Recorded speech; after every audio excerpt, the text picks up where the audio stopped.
Are we doing this? Is it recording? Yeah. Oh, well, shit. Okay. I'm keeping that in. Great, okay. All right. Hey, guys. We are here to tell you about our next in-house comp, November 11th, Lucky Lady. We're going to start at 9 o'clock sharp with our first workout. So doors will open at 8:30. Come in, warm up. It is a partner workout, obviously. And so grab your favorite partner. Could be guy, girl, girl, guy. This is just for fun, no judges, nothing like that. But we are going to have 4 workouts, 3 workouts, 1 floater. Mm-hmm. Yeah. So we will go over the different workouts that we have programmed for the competition. We are not going over standards this time, but we are going to talk about all the fun little things that you guys are going to be going over. And this comp is a little different because, again, it's Lucky Lady. They are all girl wads with a twist. Awesome. All right, guys. So we have this is going to be our first workout of the day. We're going heavy right off the bat. This workout is called Isabel and Grace to the max. This is going to be a really fun one. If you're familiar with each one of those workouts, Isabel is 30 snatches for time, and Grace is 30 clean and jerks for time. The variation on this one is going to be you are going to find your max for each one of those movements, right? So you're going to have a max snatch and you're going to have a max clean and jerk. Each partner is going to establish that number. So I will have my max snatch and clean and jerk, and that'll be my score. And Stephanie will have her max snatch and clean and jerk. Those 4 numbers will get added together, and that'll be your team score. So we are going to see some pretty big numbers here, and I'm really excited about it. Josh is going to PR everything. We have 15 minutes to establish those maxes. And really, in that 15 minutes, we're kind of working on our own. So if I want to do my clean and jerk first, I can. If I want to do my snatch first, I can. Each person will have their own barbell. So you guys are establishing those maxes or building up at the same time. Cool? Awesome. Something to think about, clean and jerk and snatch. It can be power, it can be squat, it can be muscle. That's Josh's favorite. So you can do any variation, just as long as you are, of course, meeting the standards on those lifts. But yes, you do not have to squat them. Awesome. Good? Cool. Yeah, let's go ahead and demo these, and we'll see where we're at. I'm gonna make Stephanie do all the snatches, and I'll do clean and jerks. Well, then I will definitely be doing muscle snatch. All right. So snatch, and again, obviously I won't be touching and going. I'm just going to be building up to a max snatch for the day. Okay. Hopefully it'll be power. And clean and jerk, once again, it can be power, it can be squat. Actually, it can't be hang. I just did a hang. I apologize for that. So squat, okay? Now, one thing to think about with the jerk, it does have to be a jerk, okay? So I don't want to see anybody doing strict press, push press. Acceptable for the jerk will be push jerk and split jerk, right? So I'm going to catch my clean, okay, and I'm going to go from here into a push jerk or into a split jerk, okay? Make sure you're standing all the way up, locked out. Do not drop the bar before you're fully locked out. Cool. Awesome. Can't wait to see some big numbers. Very big numbers. Cool. All right, guys, so second workout for the day is Sinful Cindy. Okay. So this is one of my favorite workouts, Cindy. Not Sinful Cindy, Cindy. This workout that we're going to be doing was actually inspired by one of my previous gyms. We always used to be able to do Coach's Choice on the weekends, and this is one of my favorite workouts that I would always program. So first things first, what's Cindy? 20-minute AMRAP of 5 pull-ups, 10 push-ups, 15 air squats. We've all done Murph, so this is just kind of a variation of that. Just no running, thank God. Now, how do we make this different? This is a partner workout, so what we're going to do is we're going to take that Cindy, that 5, 10, 15, and somebody is going to do 2 rounds of that, while the second partner is holding a plate locked out overhead. Okay? At that point, you're going to switch, and the next partner is going to do that. All right, and just to make it a little bit more difficult, first of all, the weight on the plates, 45 pounds for guy teams, 35 pounds for guy-girl teams, and 25-pound plate for girl-girl teams. Here's the thing, when Josh is going on his 2 rounds and I've got that plate locked out overhead, when he's done and it's time for me to go into my Cindy rounds, I have to hand him the plate. It cannot touch the ground. If we fumble and it falls, we are doing 10 synchronized burpees as our penalty. Super fun. So don't drop that plate. All right, so now we're going to demo the movements.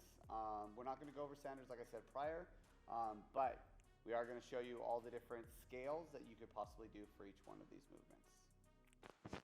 All right, so she's going to do 5 pull-ups.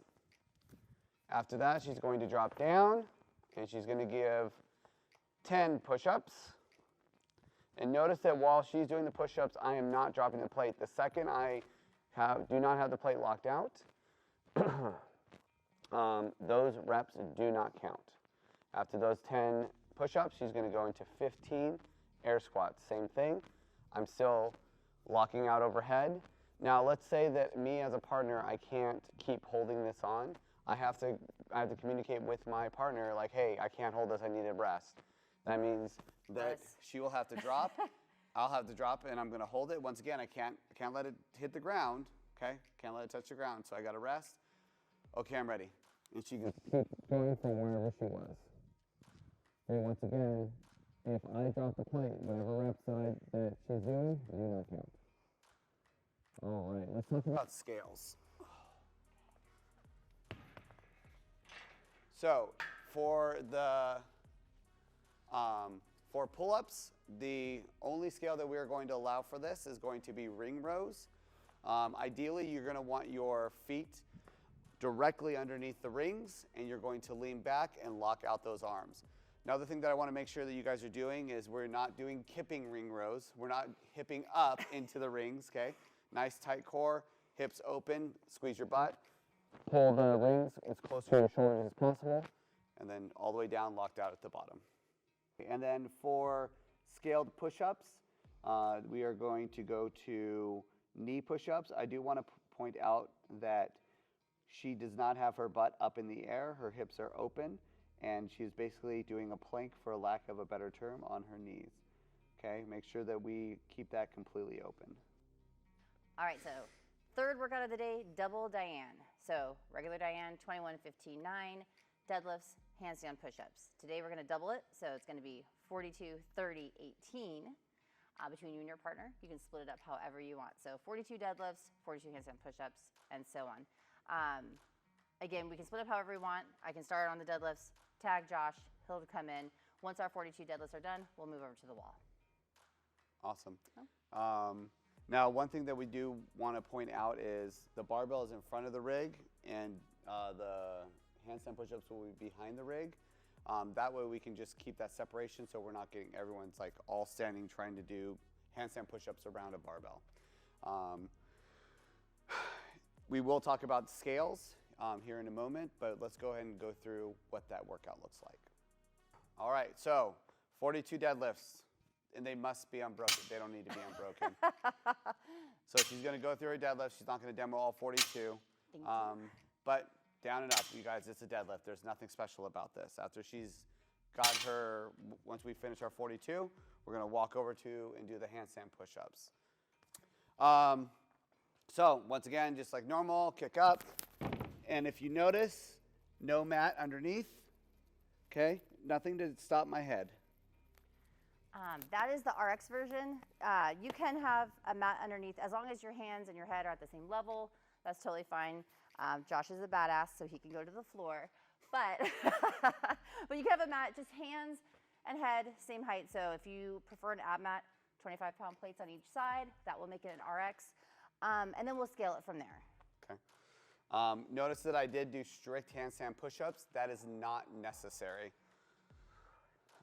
You can do any kind of handstand push-up that you want. So whether that's strict, whether that's kipping, whether that's no hands at all, whatever it is that you want to do, go for it. It could be floating. I don't care. Just make it happen. Perfect. All right. Let's go over some of the scales here real quick. All right, guys. So you saw the RX version on the handstand push-up. The first scale would be an ab mat. So hands on either side of that ab mat. So the head doesn't have to go down quite as far on this one. The next scale would be add that on top of a plate.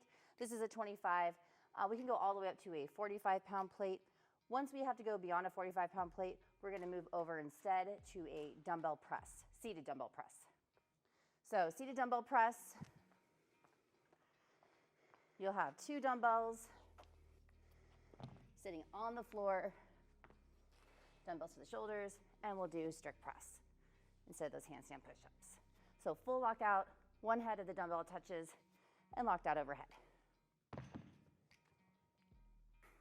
All right, guys, so we will have one more workout for the day. It's a floater, so you can do this whenever you have time, okay? Whenever you feel like it's the best time for you. So the floater is Annie, but it is Annie on fire, because it is gonna be quick.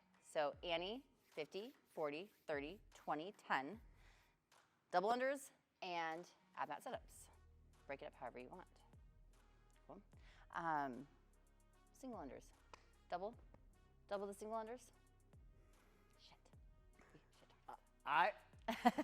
So this is in the moment. We didn't talk about yeah, this. we didn't talk about it. Sorry. I'm going to say we do double and call it what it is. So that's going to be 100, 80, 60, 40, 20. If you do single unders. So you and your partner, it's going to be a little bit more complicated for math if Josh wants to do doubles and I'm going to do singles. But just think every 2 of my singles counts as that one double. So we can figure it out together. It's not going to be a problem. But yeah, hopefully we can figure out together. Yeah, be fun. Yeah, it'll be Cool. fine. All right. If you are doing single unders, those numbers go up, but it does not double your sit-ups. You're still going to do the same 50, 40, 30, 20, 10 of the sit-ups. Cool. So during the floater, you're kind of working on your own on this one. But let's say I'm going to start on my double unders on that 50. And then when I mess up, I'll be like, Josh, you got 49. Go for it, buddy. Each person can have their own, obviously their own rope, as well as their own ab mat. This will probably be set up outside so that it's out of the way, right? So I can just do my singles. I can't do double unders, right? But once again, every 2 singles would equal 1 double under. So once he hits his 50, we're going to clap hands. I'm going to go down into my sit-ups now. We do our butterfly sit-ups just like we do in class. So bottom of the feet are together. Butterfly, which means knees are out. I want my shoulder blades to hit that ground behind me. And then full sit-up, so I'm touching my toes each time. And I'm forward. My shoulders are forward of my hips. And then, again, I can tag Josh whenever I want. Like at that. Get nice and close. And then you can tag on the fly. So this score will be for time. Awesome. Cool.